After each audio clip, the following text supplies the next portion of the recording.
வாங்க மாணவர்களே, தமிழ் இலக்கியத்தின் மிகச்சிறந்த ஒரு படைப்பை ஆராயப் போகும் இந்த விளக்க உரைக்கு உங்களை அன்போடு வரவேற்கிறேன்.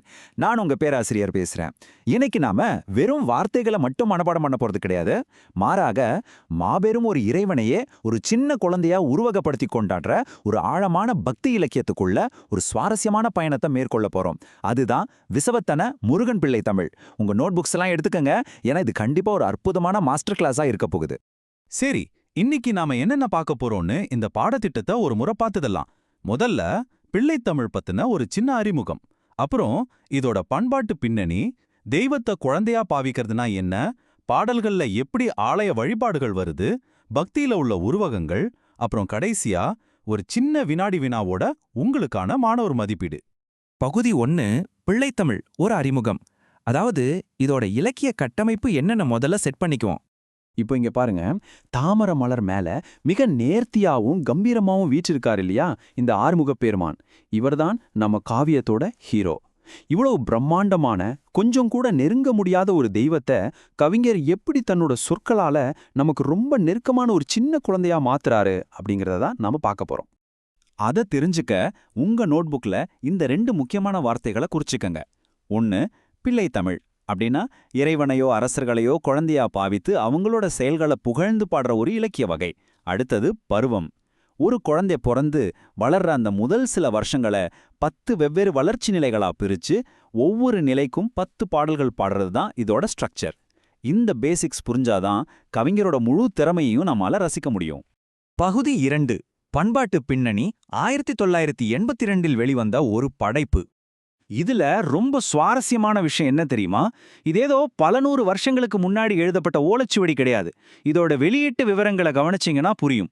இது 1982ஆம் ஆண்டு யாழ்ப்பாணத்தில் இருக்கிற ஸ்ரீகாந்த அச்சகத்தில் அச்சிடப்பட்ட ஒரு நூல். அந்த குறிப்பிட்ட காலகட்டத்தில் கவிஞரோட பண்பாட்டு சூழல் எப்படி இருந்துச்சுன்னு புரிஞ்சுக்க இந்த தகவல் நமக்கு ரொம்பவே முக்கியம். இந்த மிக சிறந்த படைப்பை எழுதுனது பண்டிதர் ஆறுமுகம் அவர்கள். இவர் ஏதோ பொதுவாக ஒரு முருகனை பத்தி பாடல, தன்னோட சொந்த ஊர்ல இருக்கிற விசவத்தனை அப்படிங்கிற ஒரு குறிப்பிட்ட ஆலயத்துல குடியிருக்கிற இறைவனை குழந்தையா நினைச்சு இதை அர்ப்பணிச்சிருக்காரு.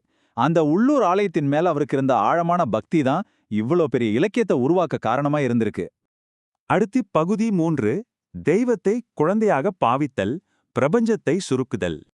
இங்க மயிலுக்கு பக்கத்துல நிக்கிற முருகனை பாருங்க, நல்ல கம்பீரமான ஒரு தெய்வம் இல்லையா? ஆனா கவிஞர் தன்னோட எழுத்துக்கள் மூலமா இந்த மாபெரும் தெய்வத்தை நம்ம கூடவே விளையாடுற, சின்ன சின்னதா அடம் பிடிக்கிற ஒரு கியூட்டான குழந்தையா மாத்திடுறாரு.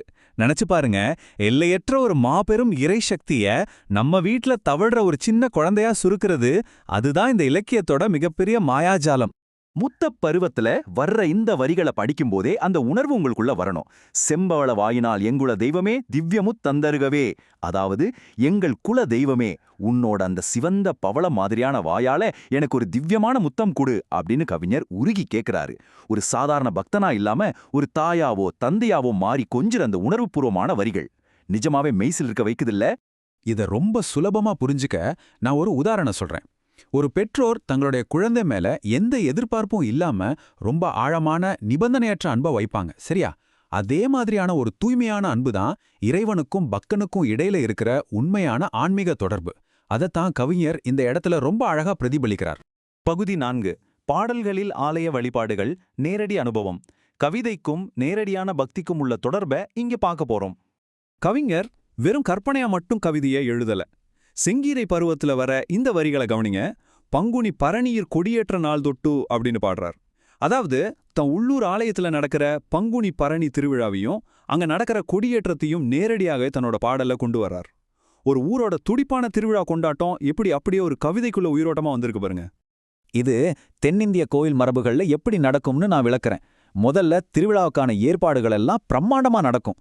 அப்புறம் பங்குனி மாசம் கரெக்டா அந்த கொடியேற்றம் நடக்கும். இந்த சடங்குகள் நடந்துட்டு இருக்கும்போதே இந்த குழந்தை தெய்வத்தை போற்ற பாடல்களையும் பின்னணியில பாடுவாங்க. ஆக வெளியில நடக்கிற அந்த பௌதிகமான சடங்குகளையும் உள்ளபடியான ஆன்மீக கவிதையும் ஒன்னா இணைக்கிறாங்க. பகுதி 5 பக்தியின் உருவகங்கள், குறியீடுகளை புரிந்து கொள்ளுதல். இன்னைக்கு நாம பார்க்குற தற்கால பக்தி பாடல்கள் எல்லாம் பெரும்பாலும் ரொம்ப சாதாரணமா நம்ம பேச்சு வழக்கிலே இருக்கு இல்லையா? ஆனா பண்டிதர் ஆறுமுகம் அவர்களோட இந்த குறிப்பிட்ட படைப்பு 1980களில் எழுதப்பட்டிருந்தாலும் பழைய காலத்து கடுமையான இலக்கண விதிகளையும் மரபு கவிதை நடையும் ரொம்ப ஸ்ட்ரிக்டா ஃபாலோ பண்ணி எழுதப்பட்டிருக்கு. அந்த பாரம்பரியமான கட்டுப்பாட்டுல தான் இந்த கவிதையோட உண்மையான அழகே அடங்கியிருக்கு. சரி, இனிமே நீங்க பக்தி இலக்கியங்கள் படிக்கும்போது ஈலியா கண்டுபிடிக்க வேண்டிய சில முக்கியமான உருவகங்களை நான் சொல்றேன். தாமரை அப்படின்னு வந்தா அது தெய்வீக தூய்மையை குறிக்கும். சந்திரன் அப்படின்னா அது அந்த பளபளப்பான ஒளிரும் முகத்தை குறிக்கும். சிறுதேர், அதாவது சின்ன மரத்தேர், இது வெறும் விளையாட்டு பொருள் கிடையாது. இது இந்த மிகப்பெரிய பிரபஞ்சத்தையே குறிக்கிற ஒரு பிரம்மாண்டமான உருவகம். இந்த விஷயங்களை மனசுல வச்சுக்கிட்டீங்கன்னா பக்தி இலக்கியம் உங்களுக்கு ரொம்பவே சுலபமா புரியும். சரி, பகுதி 6 மாணவர் மதிப்பீடு மற்றும் வினாடி வினா. உங்கள் அறிவை சோதியுங்கள். இவ்ளோ நேரம் கவனிச்சதை டெஸ்ட் பண்ணி பார்க்கலாமா? எல்லாரும் உங்க நோட்புக்ஸ மூடிடுங்க. தயாரா? இதோ உங்களுக்கான முதல் பயிற்சி வினா. கொஞ்சம் முன்னாடி தான் நம்ம உருவகங்களை பத்தி பார்த்தோம். பக்தி இலக்கியங்கள்ல பயன்படுத்தப்படுற அந்த சிறுதேர் அல்லது சின்ன விளையாட்டுத் தேர், அது எதை குறிக்குது? டக்குன்னு யோசிச்சு சொல்லுங்க பார்க்கலாம். சூப்பர். இப்போ 2வது கேள்வி. இந்த இலக்கியம் முழுவதுமே ஒரு குழந்தையோட 10 வெவ்வேறு வளர்ச்சி நிலைகளை அடிப்படையா வச்சு கட்டமைக்கப்பட்டிருக்குன்னு ஆரம்பத்திலே படிச்சோம். ஞாபகம் இருக்கா? அந்த 10 நிலைகளை குறிக்க பயன்படுத்தப்படுற அந்த குறிப்பிட்ட இலக்கிய சொல் என்ன? அட்டகாசம்! இப்போ உங்களுக்கான கடைசி கேள்வி, கொஞ்சம் ஆழமா யோசிக்க வேண்டிய கேள்வி. எல்லையற்ற பிரம்மாண்டமான ஒரு இறைசக்திய நம்ம வீட்ல விளையாடுற ஒரு சின்ன குழந்தையா சுருக்கும்போது ஆன்மீக பக்தி அப்படிங்கறத பத்தின நம்மளோட மொத்த புரிதலும் எப்படி மாறுது?